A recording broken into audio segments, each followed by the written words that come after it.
Kristin, it is such an honor to be here with you. I've been a fan from afar. A very successful time for the food bank in Cleveland, and also a time of great need. So tell us maybe where we are. And here we are approaching Thanksgiving. Yeah. What's top of mind for you? Sure, I'd love to. First, let me say, the feeling is mutual. You know, we so appreciated your daily updates during the pandemic. They kept us all going and were a source of incredible information as we were working to get food out to a community who really needed us. So we are sitting here at the Greater Cleveland Food Bank's new Community Resource Center. You may hear construction in the background. Yes. We just opened for service a few weeks ago. At this new location, we are providing direct service to neighbors in need, not only to address hunger today through our beautiful Choice Nutritious Market, which is right behind us, where neighbors can shop for healthy food at no cost if they're income eligible, but also through connecting neighbors to 15 other nonprofit organizations on site to help address the underlying issues of poverty and food insecurity. So we've got some of the best partners in Northeast Ohio. We're co-located here, focusing on addressing housing issues, healthcare issues, employment issues, and other challenges that face people who are food insecure. So the need has never been greater. Tell me about that. Yes. So, you know, we thought we'd seen an all-time high during the pandemic, frankly. You know, the need for food skyrocketed when so many people lost jobs and had their hours cut overnight. But since November of 2022, we have set new records every month for people served.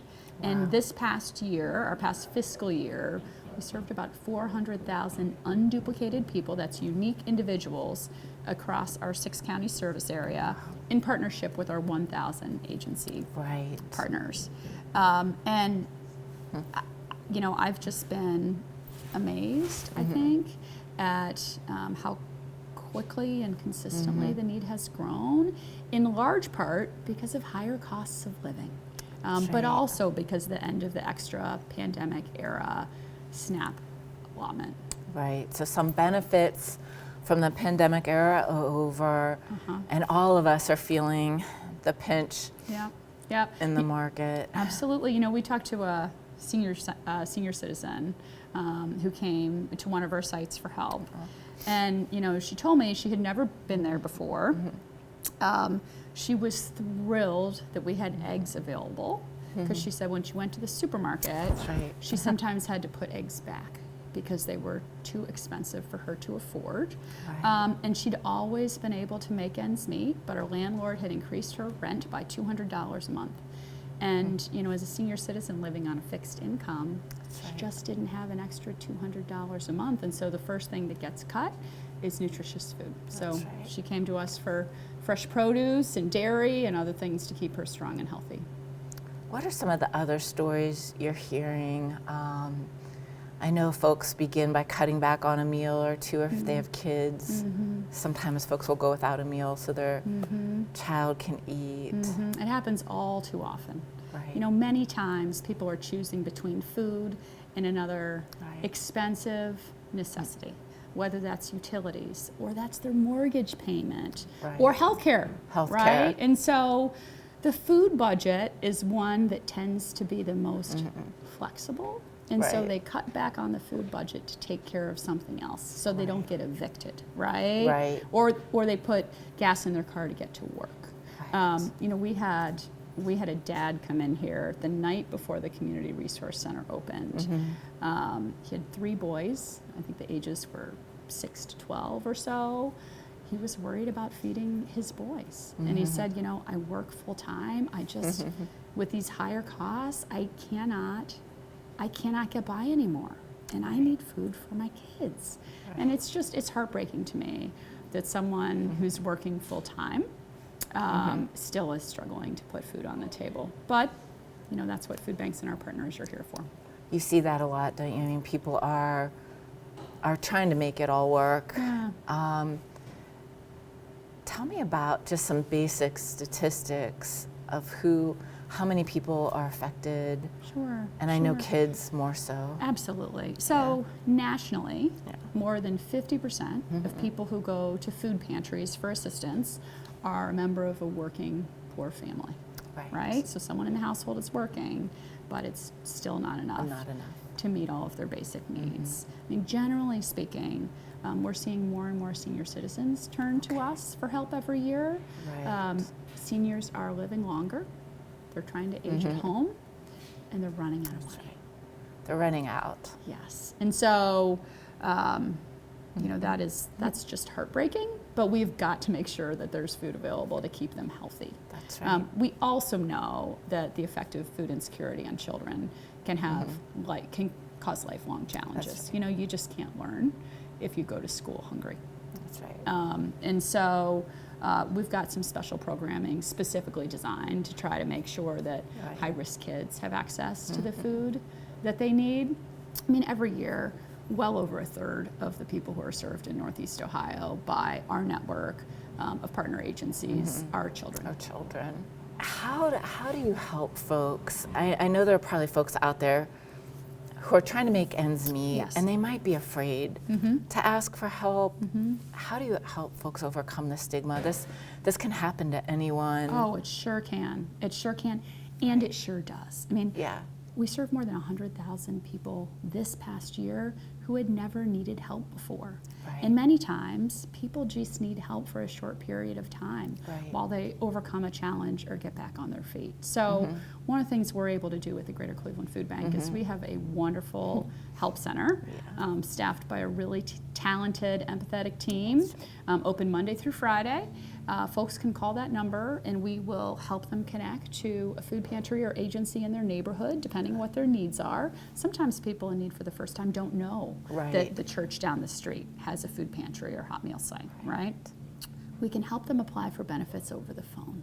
So the SNAP benefit, Medicaid, other benefits they could be eligible for, because those applications are complicated. They are. They are. And folks may have questions. We can actually submit for them online in many cases. And, you know, of course, we've opened this beautiful new space. And the idea of this bright, welcoming, warm space is that anyone can come here who's in need. There won't be stigma. They'll be greeted with love and enthusiasm. And not only will they have access to nutritious food that they can choose for their family, but also this wonderful network of other nonprofit service providers. That's right, because often folks are dealing with more than one issue, and it's amazing. This is a lovely facility, but you can kind of address all of it. Yes, that's the idea. I mean, you know, ultimately, if we can help people get at or overcome these challenges, whether it's an employment challenge or a healthcare challenge or a housing challenge, right? It increases the chances that they can be food secure in the long run. I mean, there's no better solution to hunger than a good paying job. That's right. And so when we can connect people to an employment partner, that can make a lifelong difference. A lifelong. I know as a child, I experienced some of these issues, homelessness, being hungry, and it does tend to be something that stays with you your whole life. But often it's for a time, and you can then be someone who's on the other side giving back. So and we have so many people who do. So many volunteers who've experienced hunger at some point in their lives. We have staff who have lived experience with hunger. And you know what? They've got so much understanding and empathy and talent and good experience that they bring to their work. They're just critically important to our mission and to what we do. We were driving here to the Community Resource Center and saw your line of folks waiting. Tell me more about that today. I mean, we drove several city blocks. There was a huge line forming. Yes. So when the pandemic first hit, the need for food skyrocketed. You know, a lot of our partners who were you know, out at providing food at schools or at senior centers or at other facilities closed their doors. And we knew that we needed to find new ways to provide food in our community. And so we opened a drive-through distribution in Cleveland's municipal parking lot, much better known for tailgating before Browns games. It had a different purpose. And we thought that we'd be there for maybe 3 months.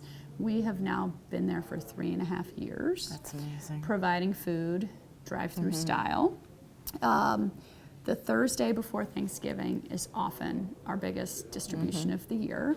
You know, Thanksgiving is a holiday that's all about food. All of the traditions are food related.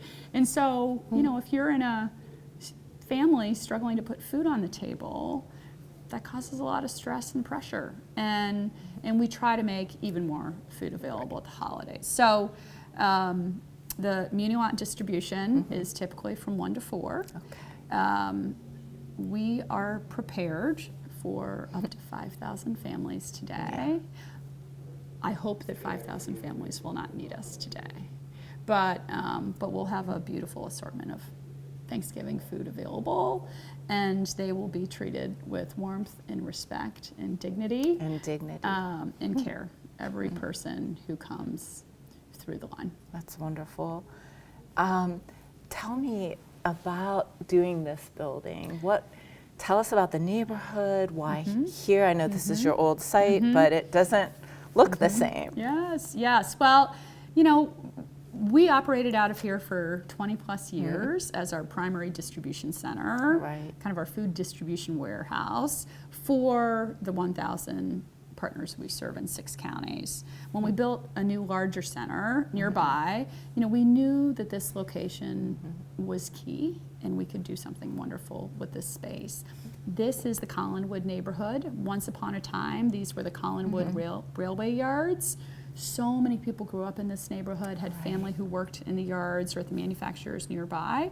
But, you know, the yards have closed and a lot of those manufacturers have closed, and this is now a very high-need neighborhood. And so it's actually a perfect location right off the highway and with this wonderful footprint that will allow us to serve our neighbors in need directly. Thanks. It's we'll be taking a tour around, but it truly is light-filled, beautiful. Comes back to the dignity and respect you were talking about. It does. So many partners made this happen. But this isn't the end. You have more plans. We do. So this is the first community resource center that we will open. In the short term, we have plans for another community resource center on the west side of Cleveland or Cuyahoga County. We'll start looking for a site in the new year. We also have plans for a community resource center in the southern part of our service area. We provide food all the way south to Richland County. Okay. And they may not all need to be this big. You know, we have a big warehouse in the back. But the idea of providing a wonderful choice-style pantry or market full of nutritious food, along with other nonprofit partners on site to address the underlying issues of hunger and poverty, we'll be able to do again. Because, you know, we need to be thinking about how do we end hunger today, of course, but also how do we end hunger tomorrow and for a lifetime. So talk about the nonprofit partners, if you could. I'd love to. So once everybody gets moved in here, we'll have 16 different nonprofit partners on site. Some of Cleveland and Northeast Ohio's most effective social service agencies will be here. We've got Cleveland Housing Partners focusing on housing issues. We have multiple partners focusing on employment issues, towards employment, Ohio Means Jobs, and others. We'll have Metro Health with a federally qualified healthcare clinic on site providing healthcare because we know that healthcare challenges are a real driver of food insecurity. We have 2 nonprofits who are actually moving their headquarters here. So Shoes and Clothes for Kids is going to begin operating out of this facility. They're going to have so much more capacity here. The Diaper Bank is moving their programming here. And, you know, I'm just over the moon about that because for a family who's struggling, diapers are an enormous expense. And so to be able to get food and diapers and other services all in one place it will be extraordinary. That is extraordinary. Tell me a little bit about your life in this journey, if you don't mind.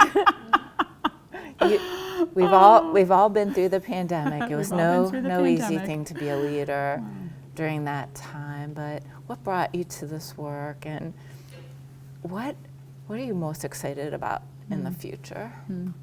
Well, I consider it a privilege to work for the food bank. Can feel that. And I've always felt that way since I joined the team in a far different role 23 years ago. I've done lots of jobs at the food bank over the years, but each and every one of them has made me proud, and I've been grateful. I came to this work because I did a lot of volunteer work in college, and I realized that there are a lot of people across our nation who are in need of help, and I felt like this is where I wanted to spend my time and spend my career. And I've been enormously lucky to spend most of my career in hunger relief, and hopefully making some real progress in the work that we do. But we have just an extraordinary team of colleagues who work at the food bank, so passionate and driven and talented. You'll meet some of them, and a great board and a generous community. And so happy to do whatever I can do at the food bank to move things forward. You can feel that. You can feel the culture and the energy of everyone here. For the hope for the future, the long-term goal. Yeah. Well, in the long term, ultimately we want fewer people in line for emergency food. That's right? We want fewer people who need us. And so that is really the vision behind our community resource centers. I think I sometimes get asked, how do we end hunger? And I think there are two ways to end hunger in the United States. One is political will, and the other is one person at a time. And so we're working at both. And as we know, there will always be unique circumstances or moments. That's why we don't want people to ever not ask for that help. Right. Or parent to keep going without a meal for their children. Absolutely. Too many people skip meals, right? Too many people buy unhealthy food because it's all they can afford. That's right. And the fact is, this is why food banks and this is why our partner agencies are here. We're here to help. Is to make sure that food is available when people need us. And you just never know when someone might be in need of assistance. I've been doing this work for a long time. And years ago, I live in Lakewood, which is a West Side suburb.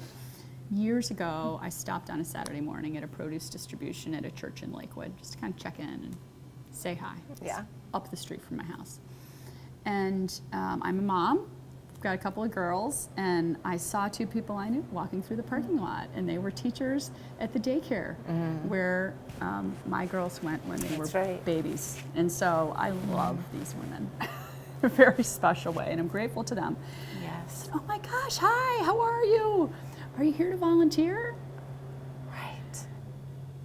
And they weren't there to volunteer. They were there because they were both in, frankly, low-paying jobs. In low-paying jobs. And struggling to make ends meet.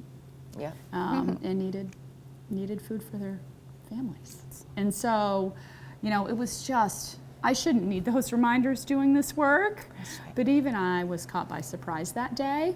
That's right. It is the case that so many of us could need help at any time. Emergencies happen, and a lot of folks struggle to get by, even more than we may know. Even more than we may know. What can we do to help? There is so much that Ohioans can do to help. Yes. So much that Northeast Ohioans can do to help. In addition to financial contributions, which are so important because they help us buy food that's critical for our distribution and bring in donated food from other parts of the country, we also need volunteers. We need volunteers here at our Community Resource Center. We need volunteers at our partner distribution hub and across our network, and we also need advocates. And so you can sign up to do any of those things at our website, which is clevelandfoodbank.org. This is the community's food bank. We could not make this work, we couldn't make this go without literally tens of thousands of volunteers and supporters a year. Are there jobs folks can do from home that That's a great question. Yes, sometimes we've had volunteers stuff envelopes from home. Right. Certainly we've had advocates make phone calls and write letters from home, which can be critical at particular times. You know, the Farm Bill is going to be reauthorized That's at some point this year. This is a big year. And that's really important because the Farm Bill funds a lot of critical programs, not just food commodities from the Department of Agriculture, but also programs like SNAP and food stamps. And so advocates can do a lot from home. So anyone who wants to help, we'll find a way to plug you in.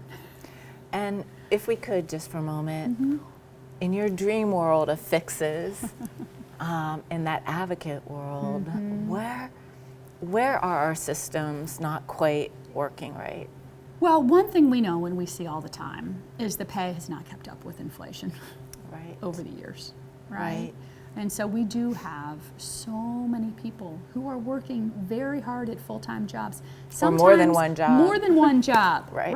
Right. They, you know, come after work in one uniform and they've got an hour before they need to get to their second job. And yet, on our minimum wage, it's still not enough. It's not anywhere close to enough to make ends meet. So I certainly think that there's opportunity there. I also think, you know, public systems to provide support to people could work much more efficiently. And, you know, that takes all of us working together. But if someone is eligible for SNAP or food stamps, they should be able to get SNAP or food stamps. So and making it easier. Streamlining the process.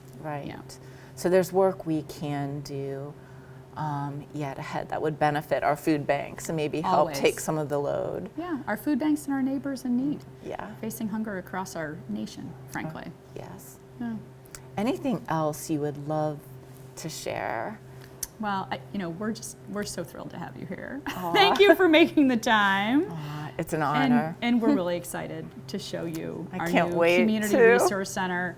You know, we think that this can be a national model for how organizations can work together to address hunger today, tomorrow, and for a lifetime.